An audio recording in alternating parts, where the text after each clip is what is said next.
Недавно один абхазский так называемый археолог опубликовал видео о находке в оккупированном селе Анхуа. Он рассказал, что там, в храмовом комплексе Бжилуа, были обнаружены фрагменты архитектурных деталей с орнаментами и надписями. И самое интересное, была найдена надпись на Асом-Таврули, древней грузинской письменности. Сам так называемый археолог признает, что это грузинская надпись XI века, но дальше начинается странное. Он утверждает, что грузины к этому отношения не имели, а надписи якобы не доказательство грузинского присутствия. Давайте разберемся, так ли это на самом деле.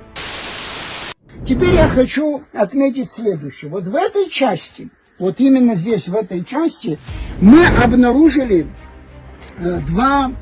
три фрагмента архитектурных деталей с орнаментом и с надписью на Асом-Таврули, то есть это заглавная церковная письменность грузинская, которая начинает распространяться на территории Абхазии, начиная с XI века. И храм, это мы уже точно знаем, датируется XI веком. Прежде всего важно понять, что такое Асом-Таврули. Это один из трех исторических форм грузинской письменности, которая использовалась для церковных надписей и манускриптов. Она никогда не применялась для записи, например, абсуйского, абхазского языка. Это не универсальный алфавит, а именно грузинская письменность. И фрагмент надписи, который нашли, выполнена не просто грузинскими буквами, а на чистом грузинском языке. Фрагмент является частью текста «Да будет Христос первым среди всех». Это типичный грузинский лапидарный текст, встречающийся на храмах по всей Грузии. Здесь нет никакой адаптации под абхазский язык, нет чужих слов. Это грузинская надпись как по исполнению, так и по содержанию.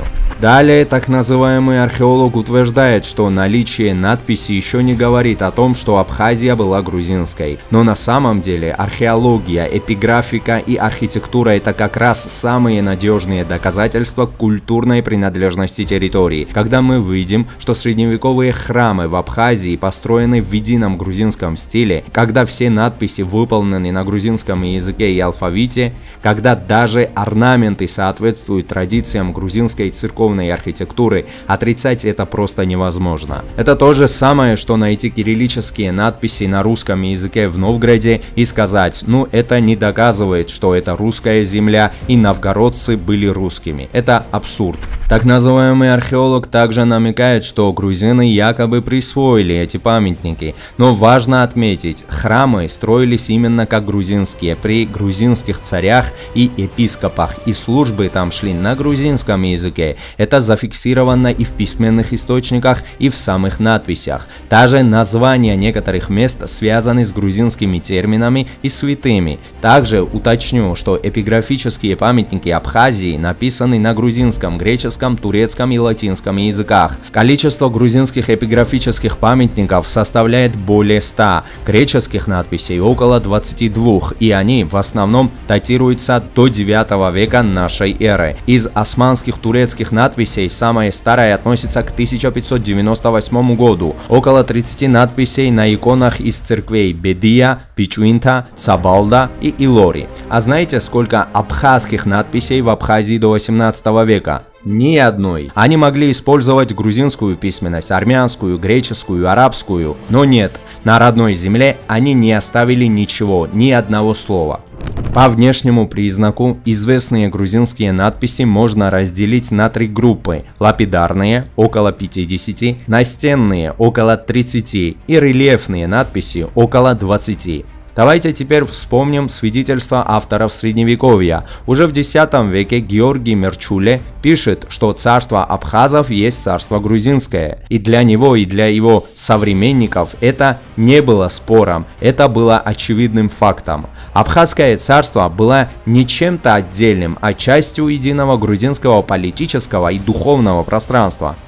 Не менее важно, что церковный язык в Абхазии был именно грузинский. Все богослужения, надписи, епископские акты на грузинском. Если бы абхазское население того времени действительно были бы теми самыми Апсуа, которых мы сегодня знаем, то почему у них не сохранилось даже собственного церковного языка? Почему они полностью приняли грузинский и именно на нем шла служба? Это еще одно подтверждение того, что историческая Абхазия была грузинской. Максим II II, последний абхазский католикос, был не Апсуа, а как раз таки грузином Абашидзе. Ведь Жак Франсуа Гамба, Василий Никитич Татищев, а еще раньше Джованни Джулуанни да Лука прямо пишут, что священники у абхазов мигрелы, то есть грузины. Именно грузинские священники массово охристианили Апсуа, иначе царское правительство выселило бы в Турцию весь Апсуа абхазский народ во время мухаджирства.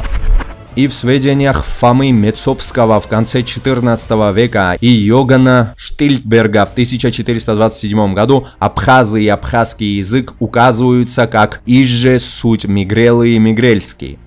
Есть и лингвистические доказательства, например, слово «грек». В абхазском языке нет собственного слова для обозначения греков.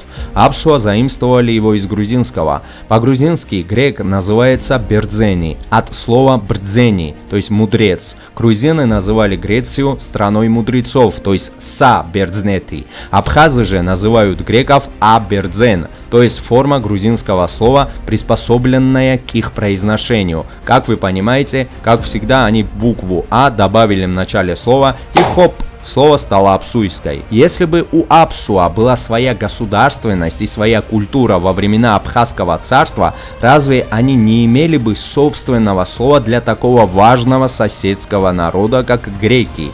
Но его нет, есть только грузинское заимствование. Но здесь появляется вопрос. Абхазы утверждают, что грузины появились в Абхазии только в 19 веке, что их сюда переселили. Но как тогда абхазы 7-8 веков могли заимствовать грузинское слово, если грузины, по их версии, пришли сюда лишь спустя 11-12 веков?